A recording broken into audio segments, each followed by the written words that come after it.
नमस्कार दोस्तों, जोहार। स्वागत आपका Jharkhand job information YouTube channel में।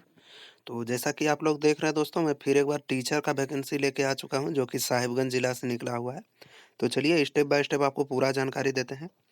तो यहाँ पे जैसा कि आप लोग देख रहे हैं दोस्तों, जिला कार्यालय, जिला ग्राम विकास शाखा साहिबगंज, ठीक है। साहिबगंज जिला में कस्तूरबा गांधी आवासीय विद्यालय एवं कल्याण विभाग द्वारा संचालित आवासीय विद्यालय में दैनिक प्रश्रमिक के आधार पर, यानी कि कॉन्ट्रेक्चुअल है दोस्तों ये, विषयवार शिक्षकों की सेवा प्राप्त करने हेतु। तो ये कॉन्ट्रैक्ट में वैकेंसी है दोस्तों। इसमें जो है आपको दैनिक मजदूरी, मतलब आप समझ सकते हैं कि आप जिस दिन काम करेंगे उस दिन आपको पैसा मिलेगा, उसी के आधार पर यहाँ रिक्वायरमेंट निकाला गया है। तो देखिए यहाँ पे इच्छा की अभिव्यक्ति लिखा हुआ है, यानी कि अगर आप इंटरेस्टेड हो तो आप कर सकते हैं, नहीं तो कोई ज़बरदस्ती नहीं। तो देखिए यहाँ पे लिखा हुआ है कि साहिबगंज जिला के कस्तूरबा गांधी आवासीय विद्यालय एवं कल्याण विभाग द्वारा संचालित आवासीय विद्यालयों में शिक्षा स्वास्थ्य सुदृढ़ करने में शिक्षकों की कमी को देखते हुए तत्काल व्यवस्था के तहत निम्न समय के लिए जो है दोस्तों, पारिश्रमिक के आधार पर वॉक इन इंटरव्यू के माध्यम से पीजीटी एवं टीजीटी के सेवा प्राप्त की जाने वाली, जिसकी विषयवार निम्नवत है। तो पीजीटी टीचर और टीजीटी टीचर यानी कि ट्रेंड ग्रेजुएट टीचर, और जो है यहाँ पे देखिए दोस्तों, जैसा कि यहाँ लिखा हुआ है, देखते हैं क्रमांक संख्या। देखिए यहाँ विद्यालय का नाम, पद का नाम, गणित, भौतिक विज्ञान, रसायन विज्ञान और जीव विज्ञान, अंग्रेजी, कंप्यूटर शिक्षक, ठीक है। तो इतना प्रकार 5-6 तरह का शिक्षक का दोस्तों यहाँ पे रिक्वायरमेंट होने जा रहा है। जो कि पहला देखिए, कस्तूरबा गांधी आवासीय विद्यालय में टीजीटी टीचर का रिक्वायरमेंट है। गणित के लिए 3 टीचर की आवश्यकता है, भौतिक विज्ञान के लिए 1 टीचर की, और रसायन विज्ञान के लिए 2 टीचर का, और जीव विज्ञान के लिए 1 टीचर का, ठीक है। और इंग्लिश के लिए दोस्तों टोटल 5 टीचर की आवश्यकता है, और यहाँ पे कंप्यूटर टीचर की आवश्यकता नहीं है। इसी प्रकार टोटल 12 कुल संख्या हो गया। कल्याण विभाग द्वारा संचालित जो आवासीय विद्यालय है, उसमें टीजीटी ट्रेंड ग्रेजुएट टीचर का आवश्यकता है। 5 पद दोस्तों गणित में है, भौतिक विज्ञान में 5 पद है, रसायन विज्ञान में 1 भी पद नहीं है, जीव विज्ञान में भी 0 पद है, अंग्रेजी में टोटल इनको 4 शिक्षक की आवश्यकता है, और कंप्यूटर में भी इनको 1 शिक्षक की आवश्यकता है। इसी प्रकार टोटल 5 हो गई। तो आप यहाँ से देख सकते हैं दोस्तों, अंग्रेजी का मांग दिन प्रतिदिन बढ़ते जा रहा है भारत में। क्योंकि देखिए यहाँ पे हर जगह माने इंग्लिश का दोस्तों दोनों ही पद में इंग्लिश का वैकेंसी ज़्यादातर है। देखिए यहाँ पे क्या हो रहा है, तो देखिए क्या लिखा हुआ है नोट में। तो विषयवार पदों की संख्या आवश्यकता अनुसार घट बढ़ सकती है, ये तो है ही दोस्तों। देखिए शिक्षक पद हेतु अनिवार्य शैक्षणिक योग्यता टीजीटी, अर्थात जो है गणित हो गया, भौतिक, रसायन विज्ञान, जीव विज्ञान, अंग्रेजी, मान्यता प्राप्त विश्वविद्यालय संस्थान से संबंधित विषय में स्नातकोत्तर उत्तीर्ण होना अनिवार्य होगा। बस आप स्नातकोत्तर हैं, आप पीजीटी टीचर बन सकते हैं, ठीक है। स्नातकोत्तर यानी कि पीजी, ठीक है। आप पीजी कंप्लीट यानी कि आप एमए कंप्लीट होना चाहिए आपका उसी विषय से। किस विषय से? तो गणित से है तो गणित, भौतिक विज्ञान से है तो भौतिक विज्ञान, रसायन विज्ञान है तो रसायन विज्ञान, जीव विज्ञान है तो जीव विज्ञान, या फिर अंग्रेजी है तो अंग्रेजी, ठीक है। TGT teacher trained graduate teacher के लिए गणित में आप होने चाहिए, गणित, भौतिक विज्ञान, रसायन विज्ञान, जीव विज्ञान, अंग्रेजी। इसमें भी क्या है, मान्यता प्राप्त विश्वविद्यालय संस्थान से संबंधित विषय में स्नातक, केवल स्नातक। टीजीटी टीचर के लिए केवल स्नातक हैं आप, यानी कि बीए पास हैं। किसमें? तो गणित में, भौतिक विज्ञान में, रसायन विज्ञान में, जीव विज्ञान में, या फिर अंग्रेजी में। तो ठीक है, प्रतिष्ठान उत्तीर्ण होना अनिवार्य होगा, यानी कि आप बीए पास है दोस्तों, आप इसके लिए अप्लाई कर सकते हैं, ठीक है। इससे अच्छा से कोई नहीं बता सकता।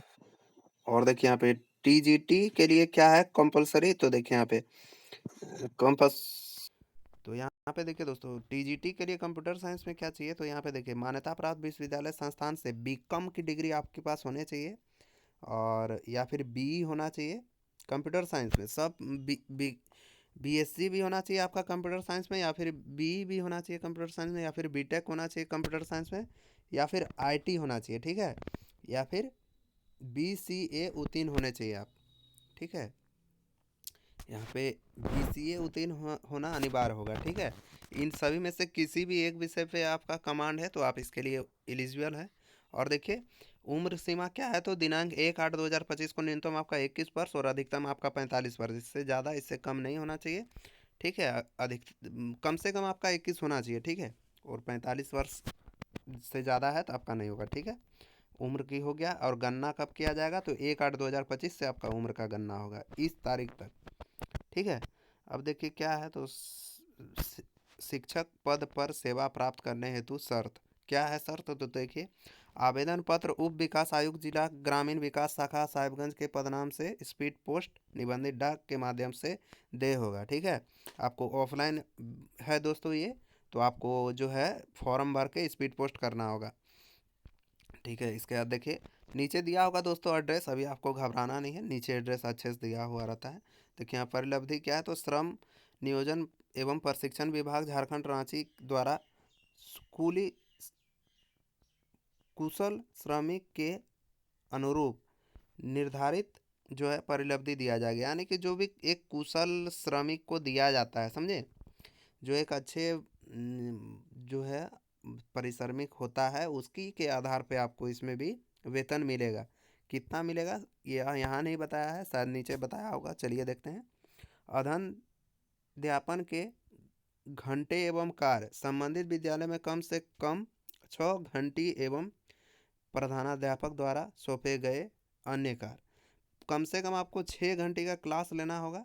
और जो भी प्रधानाध्यापक कार्य सौंपेंगे आपको, किसी का आईडी बनवाना है या फिर जो भी काम सौंप दे आपको ये काम करवाना है, तो वो भी आपको करवाना होगा उसी परिश्रमिक में। ठीक है, वही वेतन में। ठीक है, देखिए यहाँ पे क्या लिखा हुआ है, तो शिक्षक की सेवा तत्कालिक व्यवस्था से के तरह पूर्णतः अस्थायी रूप से ली जाएगी तथा अभ्यर्थियों द्वारा कभी भी नियमित सेवा जारी करने हेतु दावा नहीं मान्य होगा। ठीक है, आपको ये कभी भी नहीं करना है कि हमको परमानेंट कर दीजिए। ऐसे अभ्यर्थियों को भविष्य में नियमितीकरण का सरकार पर कोई दबाव या फिर दायित्व नहीं होगा।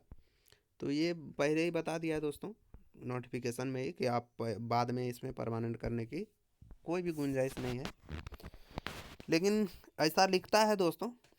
लेकिन मैं इसका पूरी गारंटी नहीं लेता हूँ। कभी कभी होता है कि जितने भी आप लोग सुनते भी होंगे न्यूज़ में, कहीं कहीं कोई कोई राज्य में, कि जो है अस्थायी कर्मचारी उनको परमानेंट कर दिया जाता है, लेकिन यहाँ ऐसा नहीं हो रहा है।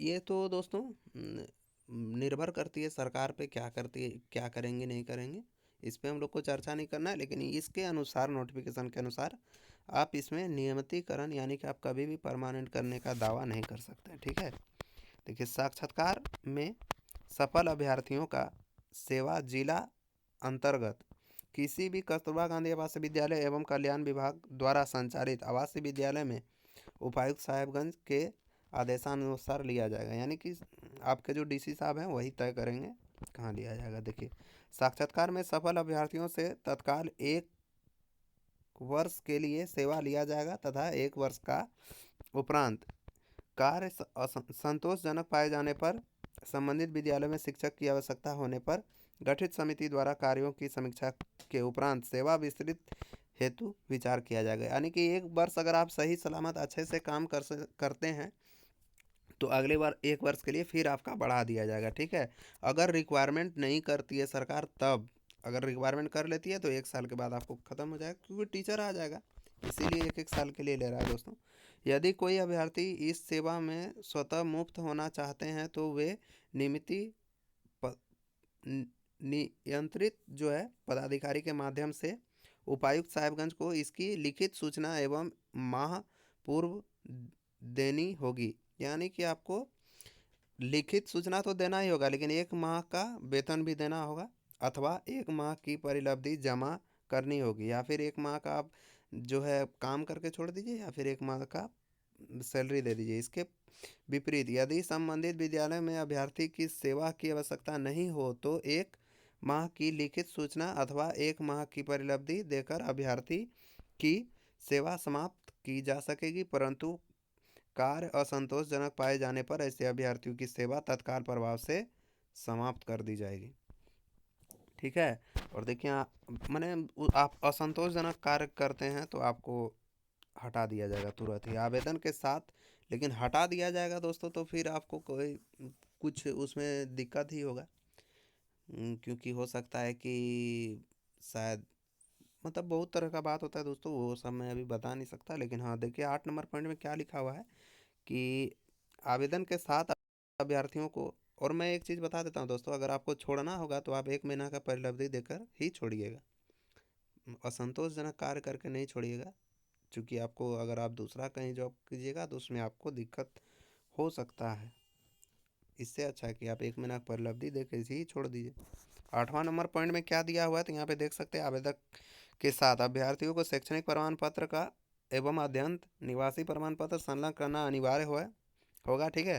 अंग्रेजी, हिंदी एवं स्थानीय भाषा की जानकारी रखने वाले अभ्यर्थियों को प्राथमिकता दी जाएगी। जो भी अंग्रेजी जानते हैं, हिंदी जानते हैं और स्थानीय भाषा का भी थोड़ा बहुत ज्ञान है, उसको प्राथमिकता दिया जाएगा इसमें।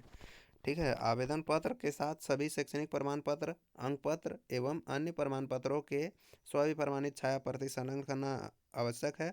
आवेदन पत्र दिनांक 23/8/2025 को अपराह्न 5 बजे तक निबंधित डाक स्पीड पोस्ट द्वारा जो है उप विकास आयुक्त कार्यालय साहेबगंज में प्राप्त किया जाएगा। विलंब से प्राप्त आवेदन पर पत्र स्वीकार नहीं किए जाएंगे। ठीक है।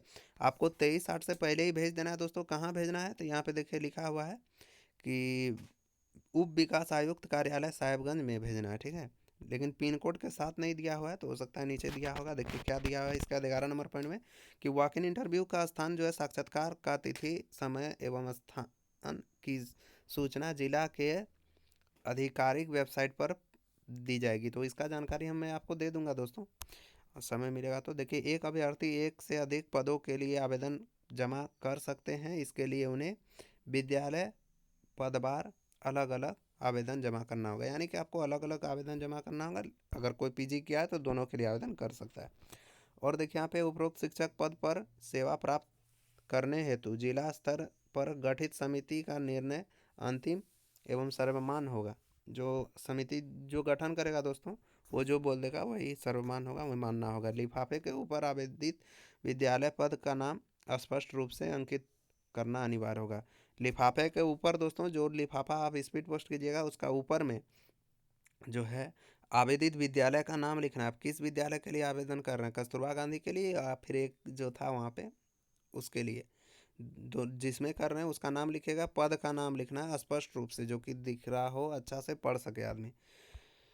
और देखिए यहाँ पे इस सूचना जो है अच्छी की अभिव्यक्ति के में किसी कारणवश आंशिक संशोधन या पूर्णतया रद्द करने का अधिकार जो है गठित समिति के पास सुरक्षित रहेगा। ठीक है। यहाँ पे देखिए दोस्तों, यही है आवेदन फॉर्म। साहिबगंज जिला में कस्तूरबा गांधी आवासीय विद्यालय एवं कल्याण विभाग द्वारा संचालित आवासीय विद्यालय में दैनिक पारिश्रमिक के आधार पर विषयवार शिक्षकों की सेवा प्राप्त करने हेतु आवेदन पत्र का प्रारूप। तो यहाँ पे देख सकते हैं आवेदित पद का नाम जो है टीजीटी और पीजीटी है। ठीक है। तो जिसमें आप कर रहे हो उसको टिक मार दीजिएगा। विषय लिख दीजिएगा, अंग्रेजी था और रसायन विज्ञान जो था वो लिख देना है। कस्तूरबा गांधी आवासीय विद्यालय में भर रहे हैं तो वहाँ टिक मारिएगा, या फिर कल्याण विभाग द्वारा संचालित आवासीय विद्यालय में भर रहे हैं तो वहाँ टिक मारिएगा। ठीक है। जो विद्यालय पद के लिए आवेदित समर्पित कर रहे हैं उसमें टिक यानी कि सही अंकित करें। ठीक है। अभ्यर्थी का नाम देवनागरी लिपि में यानी कि आपको हिंदी में लिखना है, फिर इंग्लिश में लिखना है। ठीक है। इंग्लिश के कैपिटल लेटर में लिख दीजिएगा दोस्तों, अच्छा रहेगा। और यहाँ देखिए पिता का नाम लिखना है देवनागरिक में, फिर कैपिटल लेटर में लिख दीजिएगा, अच्छा होगा। माता का नाम लिख देना, स्थायी पता भर देना, वर्तमान पता भर देना। जन्म तिथि महिला है, पुरुष है, ट्रांसजेंडर है, जो भी है आप भर दीजिएगा अपने अनुसार। पहचान पत्र का नाम दीजिएगा, आधार कार्ड दे रहे तो आधार कार्ड, आधार नंबर दे दीजिएगा और प्रमाण पत्र संलग्न करें उसका जो है जेरोक्स भी दे दीजिएगा। ठीक है। आवास प्रमाण पत्र दे दीजिएगा, जाति प्रमाण पत्र दे दीजिएगा। ठीक है। तिथि डाल दीजिएगा दोनों का कि कब तक वैलिड है।